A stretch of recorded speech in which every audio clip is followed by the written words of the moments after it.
증거, 증인이란 제목으로 말씀을 나누합니다. 우리 경상도 사람들이 발음을 잘 못하는 증자를 계속 증거, 증인이란 제목입니다. 요한복음 5장 31절에서 40절 말씀입니다. 말씀이 좀 길지만 우리 천천히 한 목소리로 같이 읽겠습니다. 시작. 내가 만일 나를 위하여 증언하면 내 증언은 참되지 아니하되 나를 위하여 증언하시는 이가 따로 있으니 나를 위하여 증언하시는 그 증언이 참인 줄 아노라. 너희가 요한에게 사람을 보내매 요한이 진리에 대하여 증언하였느니라. 그러나 나는 사람에게서 증언을 취하지 아니하노라. 다만 이 말을 하는 것은 너희로 구원을 받게 하려 함이니라. 요한은 켜서 비추이는 등불이라. 너희가 한때 그 빛에 즐거이 있기를 원하였거니와 내게는 요한의 증거보다 더 큰 증거가 있으니 아버지께서 내게 주사 이루게 하시는 역사 곧 내가 하는 그 역사가 아버지께서 나를 보내신 것을 나를 위하여 증언하는 것이요 또한 나를 보내신 아버지께서 친히 나를 위하여 증언하셨느니라. 너희는 아무 때에도 그 음성을 듣지 못하였고 그 형상을 보지 못하였으며 그 말씀이 너희 속에 거하지 아니하니 이는 그가 보내신 이를 믿지 아니함이라. 너희가 성경에서 영생을 얻는 줄 생각하고 성경을 연구하거니와 이 성경이 곧 내게 대하여 증언하는 것이니라. 그러나 너희가 영생을 얻기 위하여 내게 오기를 원하지 아니하는도다. 아멘. 아멘. 여러분 혹시 법정에서 재판을 받아보신 적이 있으신가요? 아무도 없으신가요? 네. 법정에 설 만큼 나쁜 짓을 안 하셨나요? 하긴 했는데 다행히 안 들키셨나요? 네. 저도 아직까지 다행히 안 들켜서 법정에 서보지 않아서 법정에 선 사람들의 마음을 잘 모르겠습니다. 물론 억울하게 법정에 서게 되는 경우도 많지만 대부분 나쁜 짓을 해서 법정에 서게 되는데 이후에 어떻든 법정에 선다는 것은 결코 좋은 경험은 아닐 것 같습니다.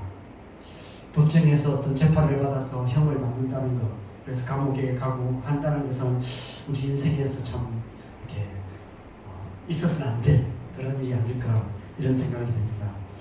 특별히 법정 최고형인 사형 판결을 받는다면 어떤 마음일까? 이런 질문을 해보게 됩니다. 오래전 드라마 모래시계에서 우리 배우 최민수 씨가 그 사형 판결을 받고 친구에게 했던 대사 혹시 기억나시나요? 네, 나 지금 떨고 있니? 이런 대사가 굉장히 유명한 대사였던 적이 있습니다. 현재 전 세계적으로 140개국에서 사형제도를 폐지했거나 사형제도를 집행을 하지 않는다고 합니다. 우리나라도 1997년 이후에 지금까지 약 27년 동안 사형 집행을 하지 않고 있다고 합니다. 법적으로 사형제도는 있지만 사형 집행을 하지 않아서 실질적으로 사형제도가 폐지된 나라 중에 하나가 우리나라라고 합니다. 그렇지만 세계적으로 사형제도에 대해서 끊임없이 이렇게 논쟁이 있습니다. 찬반 논란이 계속되고 있고 우리나라도 마찬가지입니다. 점점 흉악한 범죄들이 많아지면서 다시 사형제도가 필요하다 이런 주장을 하는 사람들도 많이 있습니다. 구약성경을 보면 구약성경의 율법은 눈에는 눈, 이에는 이, 동태복수법이라고 합니다. 이런 법이 기본이죠. 그래서 사람을 죽이면 자신 생명으로 사형을 받게 됩니다. 과실치사를 제외하고는 사람을 죽이면 그 사람 자기 생명으로 갚아야 되는 것. 그것이 구약의 율법이었습니다. 단지 살인만 아니라 십계명을 어기거나 심지어 부모를 거역하는 경우도 사형에 처하는 그것이 구약의 율법이었습니다. 그런데 오늘날은 인권 존중이라는 그런 명목으로 사형제도를 반대하고 사형제도를 폐지하고 있습니다. 그래서 한편으로는 범죄자의 인격은 존중하는데 피해자의 인격은 존중하지 않는다는 그런 비판을 하기도 합니다. 우리나라의 법을 보면, 우리가 나라의 법이 집행되는 걸 보면 작은 죄에 대해서는 좀 엄격하고 큰 죄에 대해서는 지나치게 관대한 모습들이 너무 많이 있습니다. 언젠가 버스 기사가 버스 요금을 횡령해서 회사에서 해고된 적이 있었습니다. 700원인가 800원 정도를 이렇게 그 요금통에서 빼서 자판기 커피를 빼먹은 것이 들켜서 발각이 되어서 해고가 되었습니다. 그래서 법정에까지 갔는데 결국은 그 법적으로 횡령한 게 맞기 때문에 결국 해고가 된 적이 있습니다. 그것만 본다면 우리나라가 참 법을 엄격하게 적용하는 정의로운 나라인 것 같지만 실상은 그렇지가 않습니다. 수십억, 수백억 비리를 저지르고도 법적인 처벌을 교묘하게 피해가는 일들이 많이 일어나고 있습니다. 탈세나 온갖 불법적인 방법으로 수십억의 이익을 얻고도 벌금 몇 천만 원 하면 끝나는 그런 솜방망이 처벌을 받는 경우도 이 세상에 많이 있습니다. 왜 그럴까요? 큰 죄를 짓는 사람들은 대부분 사회에서 힘있는 사람인 경우가 많이 있기 때문에 그렇습니다. 힘있는 자들의 큰 죄에 대해서는 관대하고 힘없는 자들의 작은 죄에 대해서는 가혹하게 처벌하는 것 같습니다. 그래서 유전무죄, 무전유죄라는 말이 나오는 것 같습니다. 제가 갑자기 이런 얘기를 하는 이유는 이 사회에 대해서 비판하려고 하는 그런 얘기가 아니라 오늘 제가 나누려는 말씀이 하나님 나라의 법정에서 일어나는 일에 대한 말씀이기 때문에 제가 이 말씀을 먼저 나눕니다. 몇 주 만에 다시 요한복음으로 돌아왔는데 오늘 본문에 눈에 띄는 단어가 있습니다. 증언이라는 단어입니다. 계속해서 증언이라는 단어가 기록되어 있습니다. 증언, 증거라는 단어가 계속해서 기록되어 있습니다. 이 헬라어 마르티리아라는 단어는 증언, 증거라는 단어인데 주로 사건이나 사실에 대한 법적인 증언을 말하는 법률 용어입니다. 여러분 기억하실지 모르겠지만 몇 주 전에 우리 앞에 본문을 통해서 안식과 심판에 대한 말씀을 우리가 함께 나누었습니다. 우리가 이 세상에서 안식을 누릴 수 없는 이유, 마음의 안식, 마음의 평안을 누릴 수 없는 이유는 심판이 있기 때문에 우리가 하는 모든 일에 대한 결과, 책임, 그것에 대한 심판이 기다리고 있기 때문에 우리가 마음껏 편안하게 살아갈 수가 없습니다. 우리 아이들이 공부를 하지만 늘 불안해하면서 공부합니다. 열심히 공부하면서 즐거워하면서 공부하는 모습을 볼 수가 없어요. 왜 그렇습니까? 공부에 대한 시험의 결과가 있기 때문에 공부를 열심히 한다고 해서 반드시 좋은 결과를 얻지 못하는 것을 알기 때문에 그렇습니다. 어떤 결과가 있기 때문에 그 시험을 통해서 좋은 결과를 얻고 싶은데 좋은 결과를 못 얻을까 봐 두려워하는 마음이 있는 것이죠. 무엇을 하든 우리가 그런 삶을 살아갈 수밖에 없는 것은 우리의 삶의 결과에 대한 심판이 있기 때문입니다. 심판은 다른 말로 재판입니다. 결국 궁극적으로 우리의 모든 삶이 끝나고 우리가 하나님 나라의 법정에서 하나님의 재판을 받게 됩니다. 그것을 성경은 심판이라고 말하는 것입니다. 우리가 잘 아는 히브리서 9장 27절에 한 번 죽는 것은 사람에게 정하신 것이요 그 후에는 심판이 있다 라고 말씀하십니다. 고린도후서 5장 10절에서는 우리가 다 반드시 그리스도의 심판대 앞에 서게 될 것이다. 그래서 각기 선악간에 그 몸으로 행한 것에 대해서 심판을 받을 것이다 라고 말씀하고 있습니다. 로마서 2장 16절에서는 하나님이 예수 그리스도로 말미암아 사람들의 은밀한 것을 심판하시는 그날이 올 것이다 라고 말합니다. 그날에는 선한 일을 행한 자는 생명의 부활로 악한 일을 행한 자는 심판의 부활로 나오리라 라고 우리 지난주 본문에서 우리가 함께 보았습니다. 이것을 구체적으로 요한계시록의 20장에서 이렇게 말씀합니다. 요한계시록 20장 12절 13절 같이 읽겠습니다. 시작. 또 내가 보니 죽은 자들이 큰 자나 작은 자나 그 보좌 앞에 서 있는데 책들이 펼쳐 있고 또 다른 책이 펴졌으니 곧 생명책이라. 죽은 자들이 자기 행위를 따라 책들에 기록된 대로 심판을 받으니 바다가 그 가운데에서 죽은 자들을 내주고 또 사망과 음부도 그 가운데에서 죽은 자들을 내주매 각 사람이 자기의 행위대로 심판을 받고.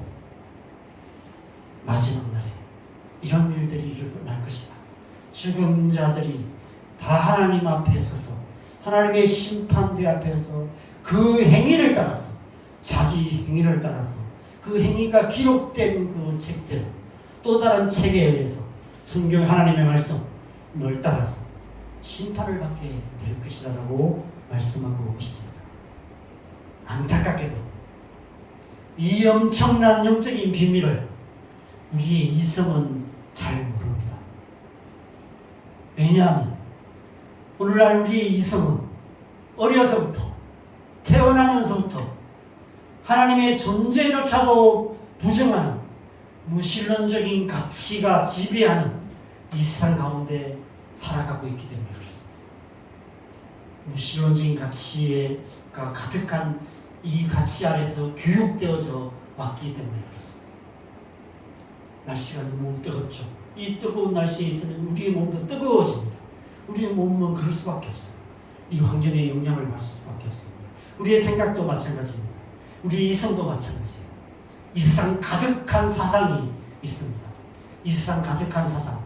우리가 태어나면서부터 아마 지금 태어난 아이들은 세상이 원래 이렇게 뜨거운 줄 알 거예요. 이 세상은 이렇게 뜨거운 세상이구나 이렇게 생각할 겁니다. 왜냐하면 우리 세상이 가득한 뜨거운 기운을 속에 태어나기 때문에 우리가 이 세상에 그렇게 태어나요. 태어나는 순간부터 이 세상 가득한 사상이 있습니다. 이 세상 가득한 사상은 말로 전해지지 않아요. 세상에 분위기가 있습니다. 이 세상 사람들이 다 그렇게 살아가요. 우리 엄마 아빠가 하나님 없이 살아가요. 엄마 아빠의 삶 속에서 하나님이 계신 것을 잘 보지를 못해요. 주변 친구들이 다 그렇게 살아가요. 유치원을 갔는데 아이들이 다 하나님 없이 살아가요. 학교 선생님들이 하나님 없는 어떤 지식들을 가르쳐요. 이 세상에 살아가는 모든 사람들이 하나님 없이도 잘 살아가요. 근데 교회를 갔는데 하나님 계신다고 말해요. 무엇이 맞지? 무엇이 옳은지 알 수가 없어요. 오히려 오랫동안 더 많은 시간, 이 세상의 대부분의 시간을 하나님이 없다고 말하는 그런 생각이 가득한 이 세상 속에 살아갑니다. 그러다가 일주일에 1시간 교회에서 예배드리는 그 시간에 하나님이 계신다고 말하는 그 가르침을 듣고 옵니다. 과연 이 세상 속에서 하나님을 믿는 믿음으로 살아갈 수 있을까요? 그래서 많은 사람들이 이 세상에서 우리의 생명이 끝나면 모든 것이 다 끝난다고 생각합니다. 심판, 천국, 지옥 그런 게 어디 있어? 죽으면 끝이지 라고 주장합니다. 저희 아버지께서 그렇게 말씀하셨어요.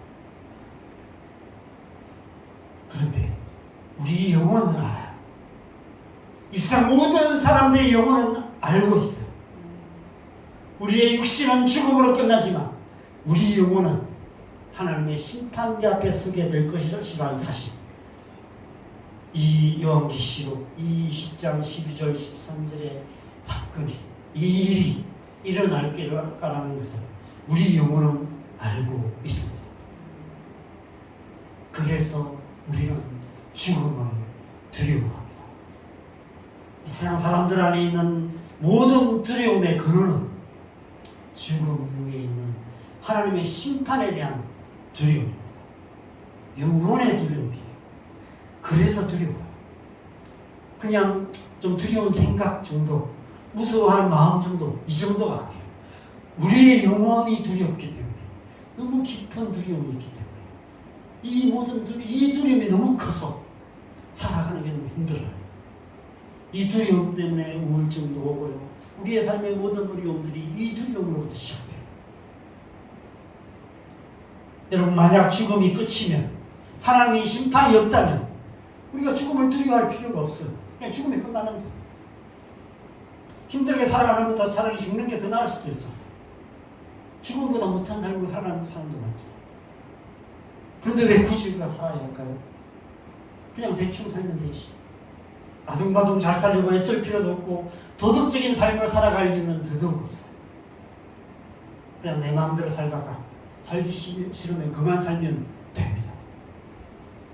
그런데 그럴 수 없는 것은 죽음 이후에 하나님의 심판이 있다는 사실을 우리의 이성은 알지 못해도 우리의 영혼은 알고 있기 때문에, 우리의 마음이 그것을 알고 있기 때문에 힘들어도 뭔가 괴로워도 어떻게든 살아보려고 애쓰고 있는 것입니다.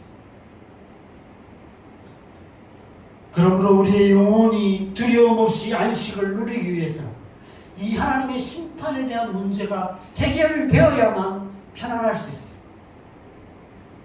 학생들이 공부를 열심히 하는데 언제 공부 안 하고 이제 편안할 수 있을까요? 시험 끝나고. 시험 끝나면 좀 편안하죠. 시험에 합격하고 나면 편안해질 수 있어요.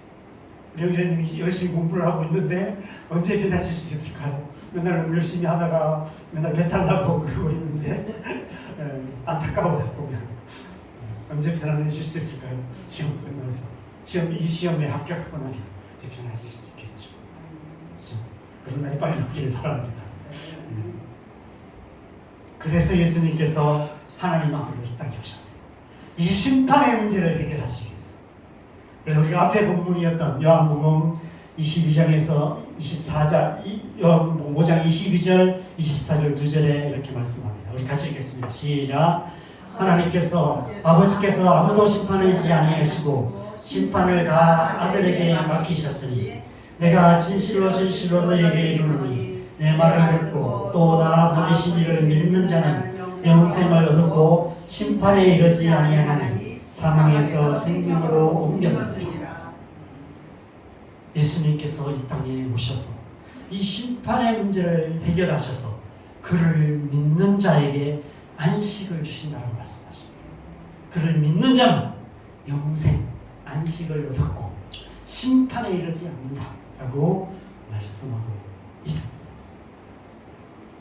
그것이 예수님이 이 땅에 오신 목적이라고 말씀하세요. 그 재판대 앞에서 우리가 심판을 받지 않게 하시기 위해서 예수님이 오셨다는 것입니다. 그래서 오늘 본문에서 이 마르티리아라는 법적 용어를 반복적으로 사용하고 있습니다. 여러분, 재판에서 유죄와 무죄를 판결하는 데 있어서 가장 중요한 것은 증인의 증언과 증거입니다. 두 사람 이상의 증인이 동일한 증언을 하고 확실한 증거가 있으면 유죄인지 무죄인지를 쉽게 판단할 수 있습니다. 여러분, 우리 사는 이 세상은 거짓으로 가득한 세상이에요. 공교육에서조차도 무신론과 진화론이 진리인 것처럼 가르칩니다. 하나님의 창조에 대한 이야기를 하면 이상한 사람 취급을 받습니다. 진리를 알지 못하기 때문에 거짓의 아비 사단의 종로로 달 수밖에 없는 세상입니다. 하나님이 없다고 말하며 천국도 지옥도 심판도 없다라고 우기는 세상입니다. 혹시 있다고 하더라도 착하게 살면 무엇을 믿든지 천국에 갈 수 있다는 근거 없는 주장을 하는 사람들이 많이 있습니다. 모든 종교에는 구원이 있다라고 주장하는 종교다원주의도 있습니다. 수많은 이름의 이단들도 판을 치고 있습니다. 온갖 거짓 증인들이 거짓말을 늘어놓고 있고 거짓 증거들로 가득한 세상을 우리는 살아가고 있습니다.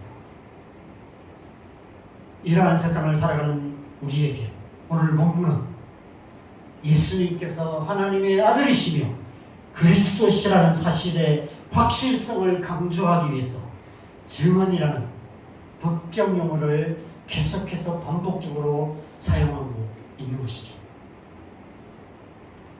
여러분, 이 사실이 하나님의 심판대 앞에서 법적 효력을 있음을 강조하기 위해서 계속해서 이 증언이라는 단어를 사용하고 있다는 사실을 여러분 기억하시면 좋겠어요. 그런데 오늘 본문에서는 5종류의 증언에 대해서 말씀하고 있는데, 앞에 2증언은 법적 효력이 없는 증언이고 뒤에 3증언이 법적 효력이 있는 증언이다라고 예수님이 말씀하고 계세요. 첫 번째 31절에 내 증언이라고 말합니다.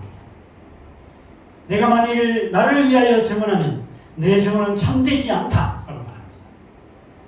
나를 위하여 증언하신 이가 따로 있으니 나를 위하여 증언하는 그 증언이 참된 증언이다. 참되지 않는 증언과 참된 증언이 있는데 내 증언은 참되지 않다. 내가 나를 위하여 하는 증언은 참된 증언이 아니다 라고 말하고 있습니다. 여러분, 법적으로 내 증언은 참된 증언이 될 수 없어요. 내 증언만으로는 법적인 효력을 발휘할 수가 없습니다. 내가 아무리 무죄를 주장해도 다른 사람이 증언해 주지 않으면 법적 효력이 없어요. 그래서 증인들이 없어서 억울하게 누명을 쓰는 경우들이 많이 있습니다. 나를 위해 증언해주는 객관적인 증언이 필요합니다. 여러분, 오늘날 우리나라에만 자칭 예수라고 주장하는 이단 교주들이 50명이 넘는다고 합니다. 이해할 수 없는 것은 이런 말도 안 되는 거짓 주장에 미혹되는 사람들이 많이 있다는 것입니다. 오늘날 이단에 속한 신도수가 200만 명이 넘는다고 이야기합니다. 그럼 왜 이런 일이 일어날까요? 데살로니가후서 2장 11절 12절에 그 답이 있습니다. 같이 읽겠습니다. 시작. 이러므로 하나님이 미혹의 역사를 그들에게 보내사 거짓 것을 믿게 하심은 진리를 믿지 않고 불의를 좋아하는 모든 자들로 하여금 심판을 받게 하려 하시니라. 마지막 날에 하나님의 심판대에서 불의를 좋아하는 모든 자들을 심판하시기 위함이라고 말씀하고 있습니다. 여러분, 저와 여러분이 불의를 좋아하는 자가 아니라 진리를 믿는 자임에 감사하시기 바랍니다. 자, 여러분, 이 자리에 있는 이유가 바로 그 때문이죠. 뿐만 아니라 우리가 거짓에 미혹되지 않고 끝까지 하나님의 진리를 붙잡고 믿음으로 살아가기 위해서 계속해서 하나님의 은혜 앞에 나가야 될 줄 믿습니다. 그렇다면 내 증언이 아닌 객관적인 증언은 어떤 증언을 말씀하실까요? 33절 34절에서는 세례 요한의 증언에 대해서 말씀하고 있어요. 그런데 34절에 보면 그러나 나는 사람에게서 증언을 취하지 않는다 라고 말씀하고 있습니다. 왜냐하면 이 세상의 법정에서는 사람의 증언이 법적 효력이 있지만, 그러나 하나님 나라의 법정에서는 사람의 증언이 아무런 효력이 없어요. 하늘 법정에서 증언할 수 있는 사람이 아무도 없다는 것입니다. 왜 그럴까요? 의인은 난이 하나도 없기 때문에 그렇습니다. 하늘의 법정에 설 수 있는 사람이 아무도 없어요.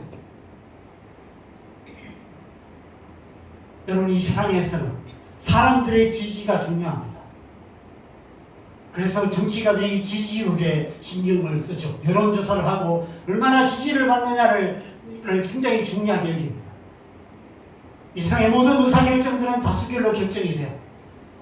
사람들의 증언이 중요합니다.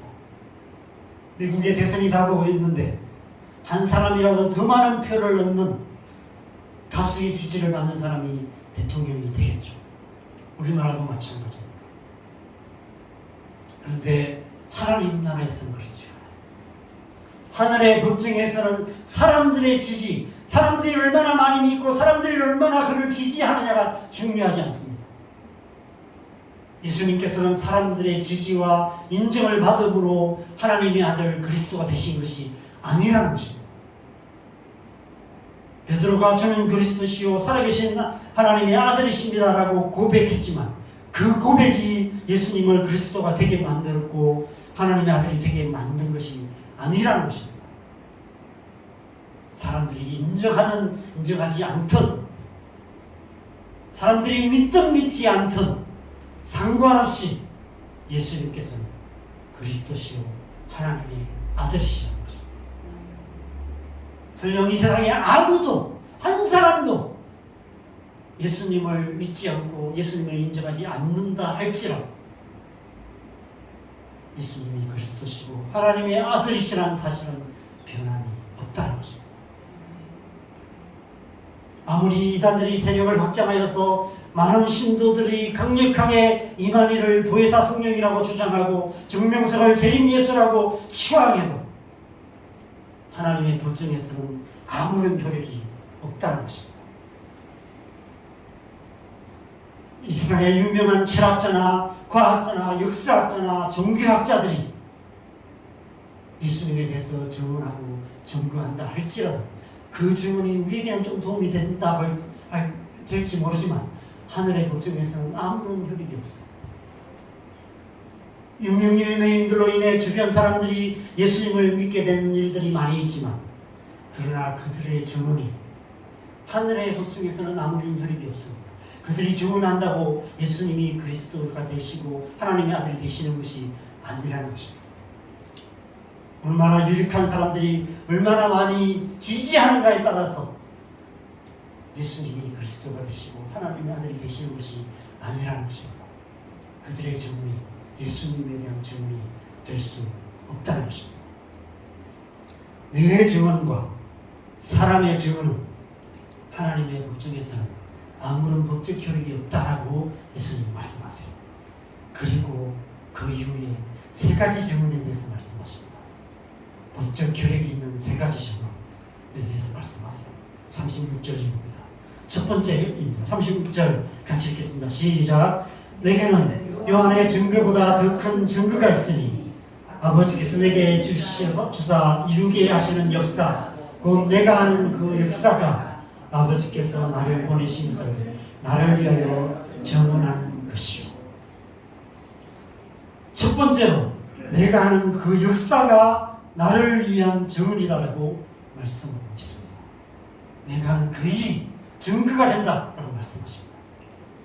내가 하는 그 역사가 어떤 것을 말할까요? 병든 자를 고치시고 귀신을 쫓아내시고 죽은 자를 살리시고 풍랑이는 바다를 걸으시고 오병이어의 기적을 일으키시는 그런 놀라운 역사를 말할까요? 빌립보서 2장 6절에서 8절 말씀을 말합니다. 같이 읽겠습니다. 시작. 그는 근본 하나님의 본체시나 하나님과 동등됨을 취할 것으로 여기지 아니하시고 오히려 자기를 비워 종의 형체를 가시사 사람들과 같이 되셨고 사람의 모양으로 나타나사 자기를 낮추시고 죽기까지 복종하셨으니 곧 십자가에 죽으시며 바로 이 십자가의 역사를 말씀하시는 것입니다.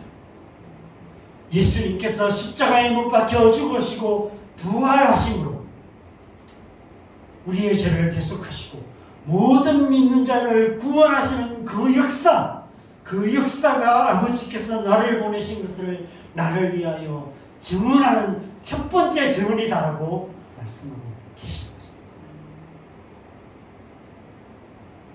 하나님의 법정에서 법적 효력을 갖는 첫 번째 증언은 예수님의 십자가입니다. 오직 예수 그리스도의 십자가를 통해서만 우리는 심판을 받지 않고 구원을 얻게 되는 것이죠. 그래서 우리는 예수님의 십자가를 굳게 붙들고 살아야 하는 것입니다. 오직 예수, 오직 십자가만이 우리를 그 모든 죄에서 그 심판으로부터 자유케 하고 우리를 영생의 길로 인도하는 유일한 길이 되는 것입니다. 두 번째 증언은 무엇일까요?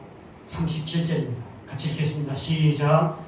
또한 나를 보내신 아버지께서 친히 나를 위하여 증언하셨느니라. 너희는 아무 때에도 그 음성을 듣지 못하였고 그 형상을 보지 못하였으니 나를 보내신 아버지께서 친히 나를 위하여 증언하신다라고 말씀하고 있습니다.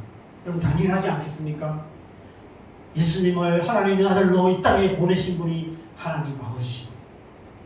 아버지께서 아들을 못 알아보실 일이 있겠습니까? 아버지께서 아들을 모른 지 하실 리 있겠습니까?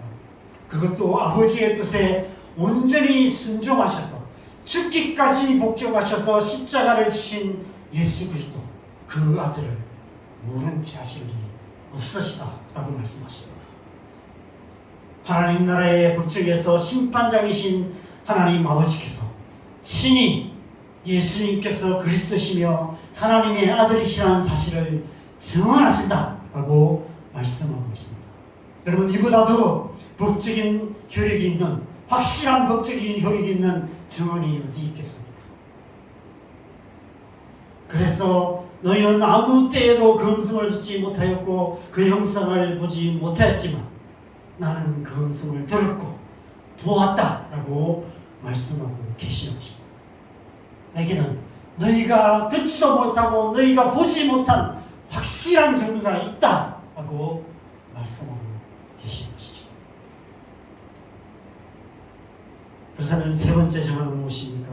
39절입니다. 같이 읽겠습니다. 시작. 너희가 성경에서 영생을 얻는 줄 생각하고 성경을 연구하거니와 이 성경이 곧 내게 대하여 증언하는 것이니라. 세 번째 증언은 우리가 잘 아는 증언입니다.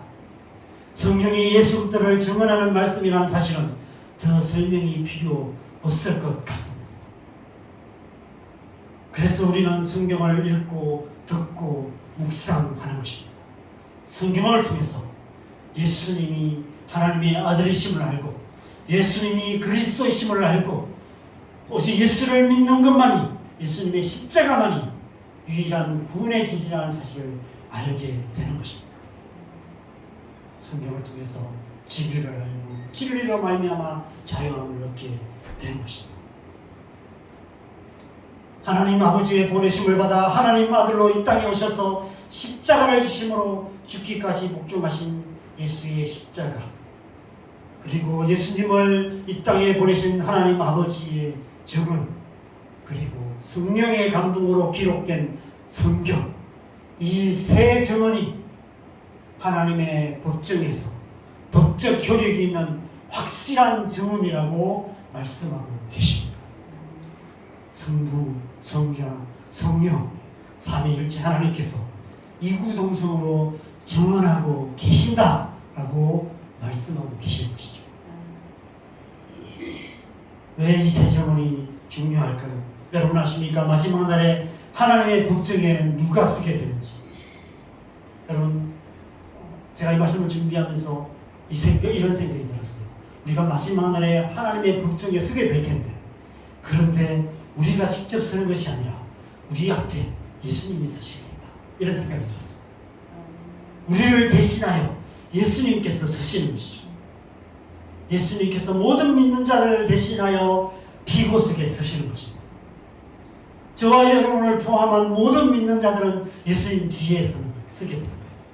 그래서 예수님께서 그렇게 말씀하실 것입니다.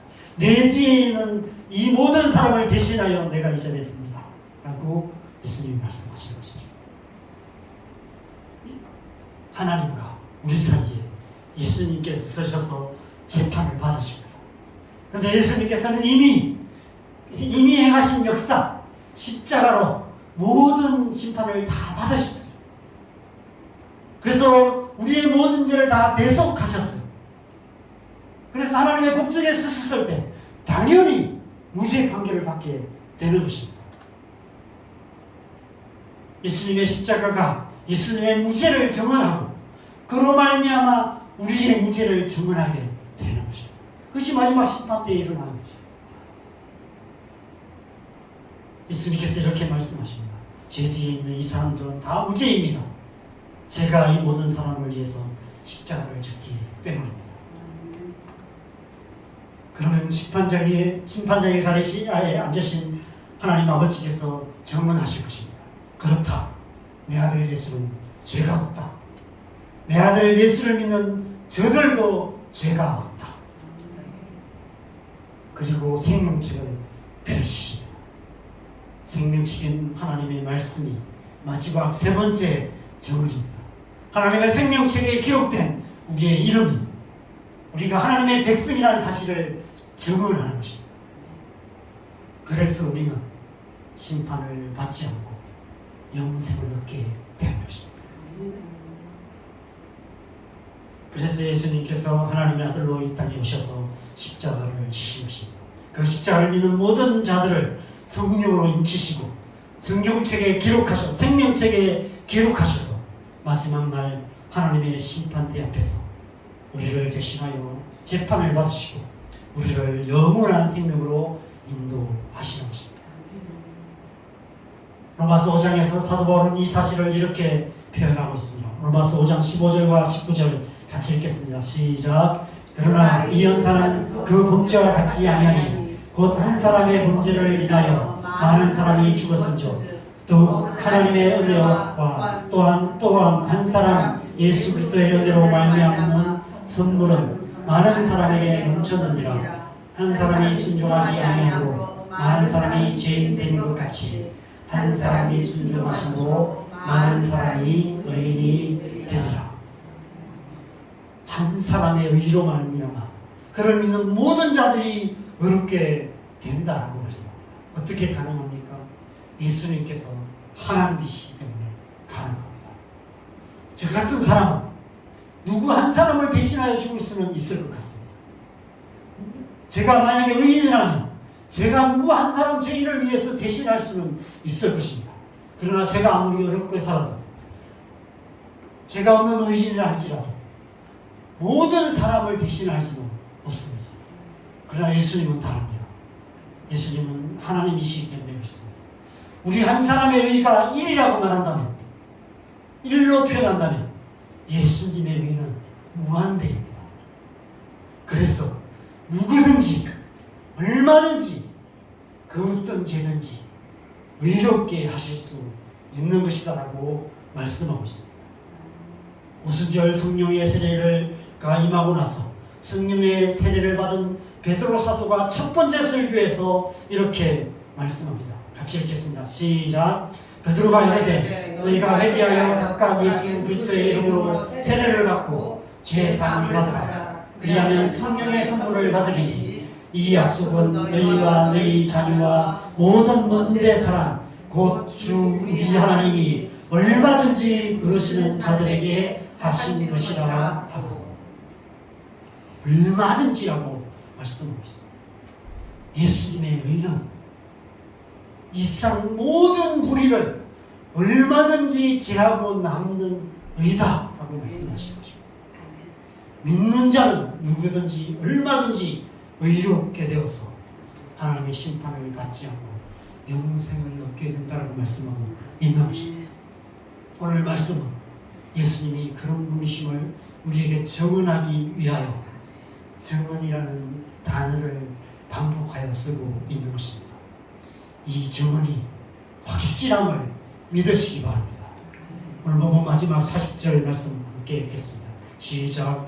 그러나 너희가 영생을 얻기 위하여 내게 오기를 원하지 아니하노라. 여러분 영생을 얻기 원하십니까? 믿음으로 예수님께 나아가시기 바랍니다. 오직 예수로만, 오직 믿음으로만 우리는 영생을 얻을 수 있습니다. 다른 길은 없습니다. 이 길만이 유일한 길이며 확실한 길임을 삼위일체 하나님께서 이구동성으로 증언하고 계십니다.